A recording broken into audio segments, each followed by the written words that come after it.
What's going on? It's a Webcast, and today I'm gonna be reacting to 3-year-old chess prodigy challenges a world champion. You get me? It seems like a 3-year-old versus a world champion, not a national, bruv. It's world, fam. You get me?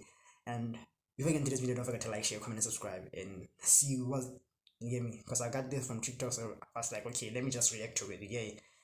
And don't forget to like, share, comment, and subscribe. Again, let's get into the video, you know. While there are many chess prodigies in the world, none are younger than Misha Osipov, a 3-year-old chess prodigy who played chess better than most adults. But in his next match, he was facing his most powerful opponent to... So basically, this kid fell beat all the other guys fell in chess. Now he's facing the world champion right now. He's tough, 3-year-old. Date, the final boss of chess, a world champion. This is Anatoly Karpov. One of the greatest players of all time, having defeated almost every great player in history before going into retirement in 1997. As Karpov began walking on the stage, Misha's eyes were filled with fear before the former world I'll show you. So this kid, that means he knew about my man. That's why he was intimidated already, like, bruv, about to face this guy, fam. Like, it's mad, you get me? Champion sat down to greet his opponent. And a little bit of talk with Misha being introduced to Karpov, the game starts with a handshake. Before Misha begins with moving his pawn to d4, which Karpov responds to by moving his knight to f6, and after the first few pieces... You know, the thing is, I've played chess, but then I haven't, like, challenged anyone, you get me? I play chess because I know the basics, you get me? Like, how the moves, the chess, whatever moves, you get me? The pieces move, but then I'll need to go back to chess because it's refreshing. The position turns into a Nimzo Indian defense, with white's pawns on c4 and d4, and the knights on c3 and f6. But after Karpov plays his bishop to b4, Misha thinks for some time before playing a slightly dumb move, playing his pawn to a3, allowing Karpov to take the knight, giving a slight advantage to Karpov. Misha had to be careful here, as Karpov is white. It seems like this kid is good, fam. He's not like an amateur or something, because but yeah, basically he's not bad because he won not almost every game he played, fam. That means he's good. Considered a positional mastermind of chess. Misha quickly takes another one of Karpov's pawns before Karpov makes a quick joke complimenting Misha's play. Misha is trying to beat me.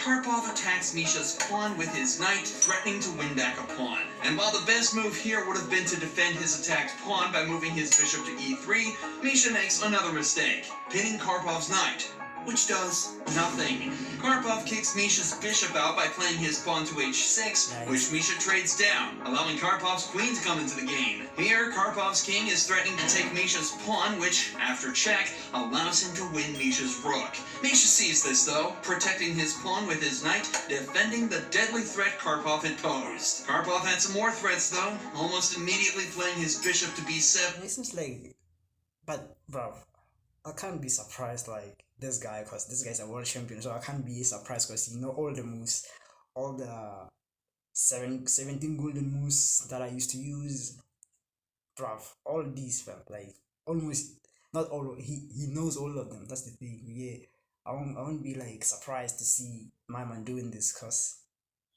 he's been doing this his whole life, fam. He retired in 1997, fam. So I can't be surprised, like, okay, my man is doing this, doing that, doing this, but then the thing is, I don't know why I'm being surprised, because I don't know, fam. I don't know why I'm being surprised. That's the thing. Now attacking Misha's rook on h1. If Misha does not see this, he will lose instantly. But thankfully, he's a chess prodigy. Yeah. After Karpov castles, Misha goes into some deep thought before Karpov teases him, telling him it's his turn to make a move. Misha thinks some more before moving his bishop to g2, the best move in the position. Karpov here poses another threat, moving his bishop to a6, attacking Misha's pawn on c4, but this time, Misha responds with a threat of his own, moving his pawn up, attacking Karpov's rook on a8. Okay. Now it seems like the youth it's just attacking. Now he's attacking. He's been being attacked the whole video, but then yeah, you get me? Forcing Karpov to make a move. Karpov moves his rook to safety, which after some more trash talk, Misha castles, allowing Karpov to win another pawn. In this position, Karpov is one pawn up, meaning Misha has to do something extraordinary, as otherwise he will lose. It is also at this time where the host asks Karpov who has better chances of winning. Karpov here has slightly more time, and noticing this, Karpov offers Misha a draw. Misha refuses, pushing his pawn to f5, with the idea of trading pawns and having an attack on Karpov's queen. Karpov counters this though, playing his pawn to e5, forcing Misha to move his knight to a worse square. While Misha here likes this position, he has no idea how bad it is. Ah, this guy told who's this, Misha or Nisha, that let's call it a draw, but then this guy, cause like what am I seeing this guy, this kid like is like nah fam, I ain't gonna do that fam. It's either I lose or you lose. That's it. I'm not gonna fall for your tricks, yeah. Cause a draw doesn't mean nothing fam. Like, a draw doesn't mean nothing, to be honest. Cause if you win draw with someone, even though he's a world champion, you're gonna be in the history books like, but it seems like Misha want to be in the history books as a winner, not going draw, you get me, like whatever, you get.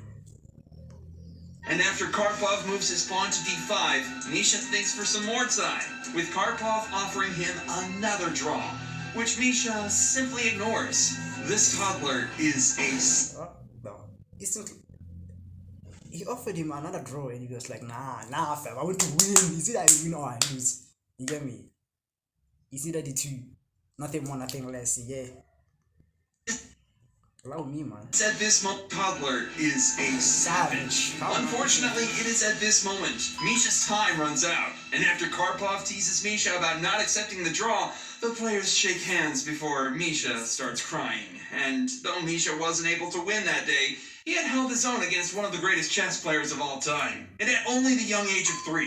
After the game was over, an 1800 ELO rated puzzle was presented to him, which Misha solved instantly before solving another chess puzzle, ending in a rook set. I mean, bro, he cried, but then the thing is, he held his own. That's the thing. He didn't lose. It's just that the time ran out. He didn't lose. Basically, he didn't lose by checkmate. He lost because of the time only. You get me? It's not a loss. We wouldn't call it a loss because it's not a loss. You get me? It's just a whatever. Yeah. Was presented to him, which Misha solved instantly before solving another chess puzzle, ending in a rook sack checkmate. Absolute legend. Yeah, he's gonna be a legend, fam. But don't forget to like, share, comment, and subscribe.